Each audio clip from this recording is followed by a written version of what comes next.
Another perfect example of why the value of a good education cannot be measured according to the salary a person owns. It's become very fab over the last few years for people to diminish the value of formal education, like college education, post high school education. They want to diminish that by talking about how pipe fitters can earn six figures, which they can. I mean, Deidre was a refinery mechanic and earned well over six figures. And she doesn't have a college degree, although she has been to college. She didn't earn a degree. Life happens, things change. She didn't complete her degree, and she earned a great living. There were people out there at Chevron where she worked who earned even more than her, who did not have college degrees. And then those people will turn around and say, but the guy who waits my tables making $30,000 a year and he has a master's degree. Therefore, they conclude that college is just a sham. And since you can make a good, solid six-figure income without college, you shouldn't go to college. You should just go to work. Now, there are some good arguments in there. And I'm not one to say that people should go to college for the sake of going to college. And I'm not one to say that people that go to college are somehow another smarter, more intelligent, or whatever than people who don't. I'm not painting any of this in those broad strokes. But what I am saying is that formal higher education in general, doesn't have anything to do with how much money you earn. That's not the purpose of education.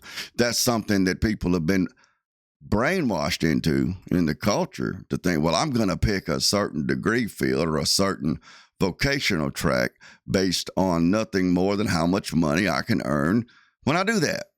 And then oftentimes they end up hating their jobs. This is how you end up with school teachers who don't like children. This is how you end up with nurses who don't like sick people because sick people are mean. Sick people are high demand. So you end up with, nurses that hate their job as well. It goes on and on and on and on and on. Auto mechanics that take shortcuts because they don't like their job. Those sorts of things. So it's just stupid. Education is about being able to look at stupid stuff like this and being able to quickly think of some questions in your mind and go and check into a few things and find out that bullcrap is bullcrap. So McDonald's workers earn $22 an hour in Denmark. Great. That sounds great. Now, here in the United States, these same benefit packages are often available at fast food minimum wage jobs, and low-paying jobs. I've worked those jobs before and had those benefit packages.